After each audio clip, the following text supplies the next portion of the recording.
Hi guys, quick video on goblet squats. I'm doing these tonight. This is your final preparation session on squats, I would say, for next week's back squats with the squat racks. The focus, again, is the tempo. 5 seconds on the way down, minimum actually. Okay, so 5 seconds I think is a reasonable number of seconds. If you want to go to 7 seconds, be my guest, right? Because this is strength training in disguise, I'm telling you now. The results could be really good if everyone gets this. So next week you're going to back squat twice. First session and the second session. The first one will give you a chance to find the weight that you find really challenging for the tempo we're setting. And then it'll probably take a bit of guesswork. You might start off too light, you might start off too heavy, so that when you then come back for the second session of the week, you've got it sort of bang on, and then thereafter we'll do it once a week.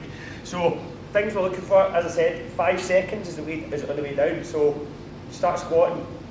1, 2, 3, 4, 5. If you take 6 seconds, well done. There's nothing wrong with that. 1, 2, and so on.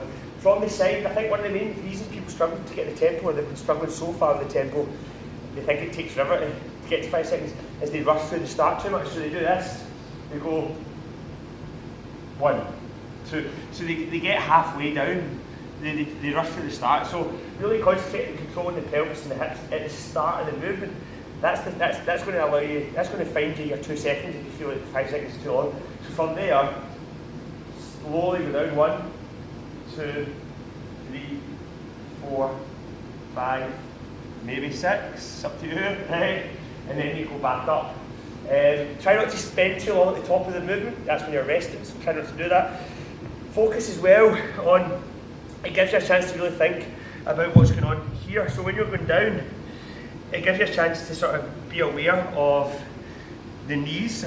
Make sure they're not doing this, make sure your feet aren't doing this, so keep the weight evenly distributed.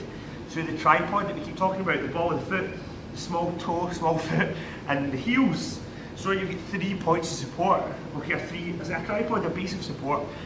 Maybe you can gently claw your toes in if that helps. So these are the things you need to sort of think about. In terms of your depth, really you're wanting to make sure that you maintain a neutral spine at the bottom here.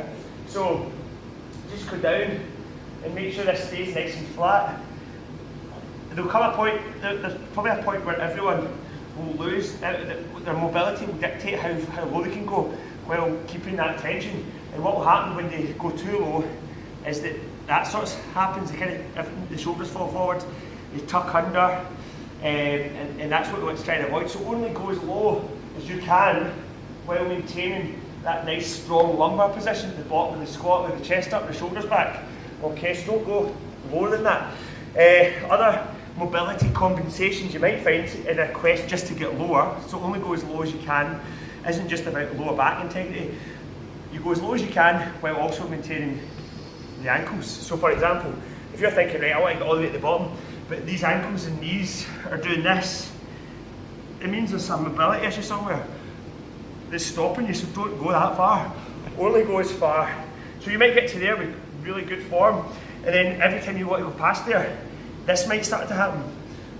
It might be a weakness, but it might just be because you're tight. Okay, so for example, I'm struggling to squat, I talk about it really well because of the restriction in the ankle because of this calf tear. And I noticed that it affects the hip. I don't know if you can see that. You see that? Well, the last time I checked there was a sort of imbalance in the height of the hips, and that's something to do with the restriction here, okay? So that's the things to look for. 5 second tempos. Slow it down even further if you want. Okay, if that's a demonstration weight for some of you, right? Some of you will need to go heavier than that. But if you get this right, it should be sort of shaky legs by the end of it, right? Cheers, guys.